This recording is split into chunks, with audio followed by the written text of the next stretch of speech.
Yeah, and you can see it in the film. There's a big face, big hand mark. I was so kind of shocked, but it set me up for the right feeling for him. Yeah. And you can see it in the film. There's a big face, a big hand mark. I was so kind of shocked, but it set me up for the right feeling for him. In 1979, Meyer Street walked onto Amovai's set as a rising star.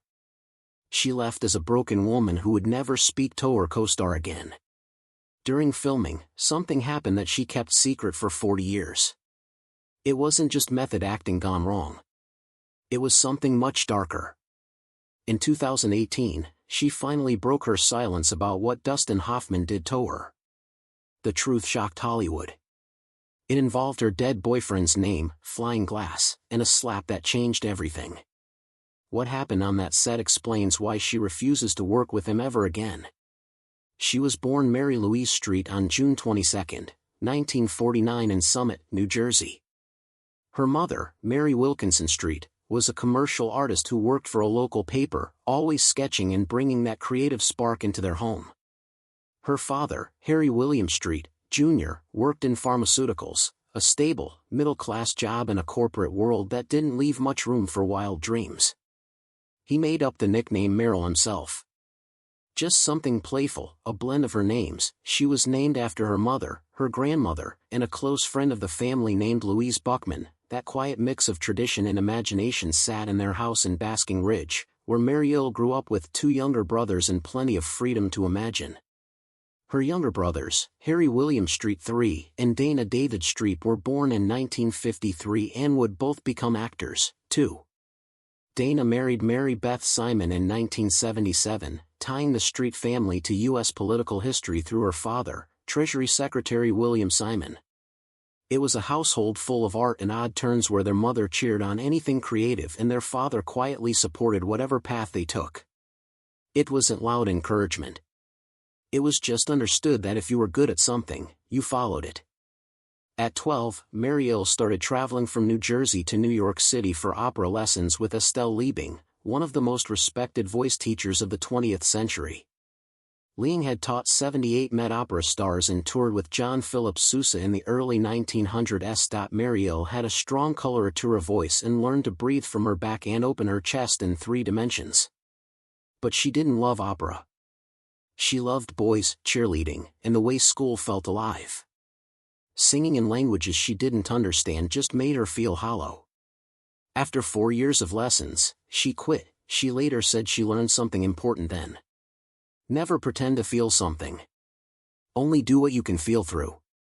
She was quiet, almost shy, and compared herself to her mother, who could light up a room like Dame Judi Dench. Still, she could turn it on when she had to. She could switch from silent to magnetic in a second. At Cedar Hill Elementary and Oak Street School, she tried acting. In one school play, she played Louise Helen in The Family Upstairs. She went to Mass with her Catholic friends, even though she was raised Presbyterian, learning early how to fit into different spaces. Her mother kept telling her she could do anything. If she tried, she'd succeed. If she was lazy, she wouldn't. That voice stayed in her head forever. In home movies, she was already practicing. At 8 years old, she won a costume contest at Camp Olcott by dressing as a little old lady and acting the part better than any other kid. At home, she did impressions and silly voices to make her brothers laugh, mimicking accents and facial expressions without knowing that this was rehearsal for the life ahead. She was awkward, frizzy hair, glasses, too tall, unsure of herself. But that didn't matter. She was already learning how to disappear into someone else. By 1966, her senior year at Bernards High School, she had changed. Her family had moved to Bernardsville in 1963, and by the time she was 17, she was a varsity cheerleader and had just been crowned homecoming queen. The local paper described her as a pretty blonde honor student with blue eyes. She acted in musicals, too. Marion the Librarian and The Music Man and Daisy May and Lil Abner. But she was still living a double life. One part of her loved the spotlight. The other smoked cigarettes behind the school and tried to fit in with her friends. She damaged her singing voice during those years, but she didn't mind. Opera was gone. Something better was coming. She entered Vassar College in 1967. At first, she thought she'd study law, but one professor told her she was too pretty to be taken seriously in theater. That strange insult made her dig in. She switched majors and never looked back. In 4 years, she performed in 40 plays. In one role, she learned to shape her voice into 27 different tones. She would sit in diners, record conversations, and then mimic the voices in her dorm room until she had them down cold. By 1971, she could deliver a single monologue in 6 regional accents, one after the other. Her professors said she might be the best actress of her generation. No one believed it yet, but they were right. That same year, she got into Yale Drama School. Only 16 students were accepted. She performed in 40 plays during her 2 years there, surviving on 4 hours off sleep a night, smoking Marlboros backstage, and losing 15 pounds from stress. In 1973, she played a male soldier in Henry V so convincingly that no one realized she was a woman until the final curtain. Sigourney Weaver, her classmate, said Mariel scared her. She never broke character. During finals, she was in 3 plays at once, changing costumes in bathroom stalls between venues. By the time she graduated, she'd memorized more than 10,000 lines of classical text. In 1975, she finally stepped onto the Broadway stage. Her first role paid $150 a week, barely enough to afford her $200 apartment in Hell's Kitchen. She was luminous, the critics said. But it was her next part that left people breathless.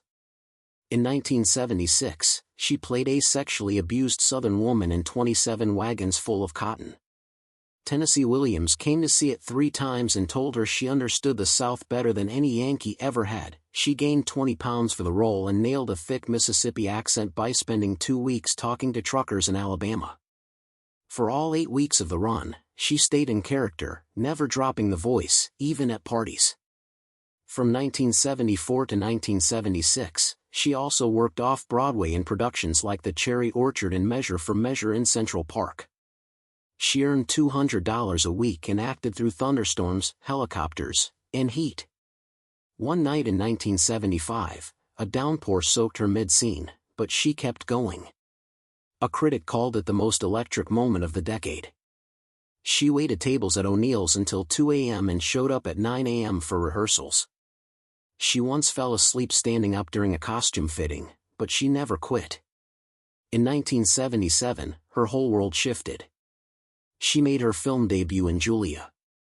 2 minutes and 48 seconds off-screen time, just a flash. She earned $2,500. She threw up twice before shooting because she was so nervous. The director almost cut her scene, but someone noticed her. And then everything changed. That same year, her partner John Cazale, the brilliant actor from The Godfather, was diagnosed with terminal lung cancer. They had been together since 1976. She took the role in The Deer Hunter just to stay near him. When the studio found out he was dying and wanted to fire him, she threatened to walk. She used her own money to cover his insurance on set, about $40,000. She wrote all her own lines for her character, Linda. She stayed with him through the 6-month shoot. All worked. Hoffman got his first Oscar nomination and became the accidental face of a generation that didn't trust anyone over 30. Then came Midnight Cowboy. Hoffman played Ratso Rizzo, auditing hustler with a limp. The famous line, "I'm walking here," wasn't in the script. It happened because a real cab almost hit them. Hoffman slapped the hood and screamed, all while staying in character. Director John Schlesinger had hidden the camera in a van and had no idea what had just happened. They shot it 2 more times just to keep the chaos alive. Hoffman kept pebbles in his shoe every day to make the limp real.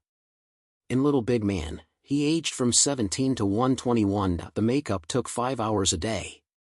Dick Smith studied photos for every wrinkle. Hoffman wrecked his voice sitting in cars for hours trying to sound ancient. During one monologue about Custer, the camera rolled take after take until Hoffman's body nearly gave out. At 33, he played a man so old he seemed to be falling apart.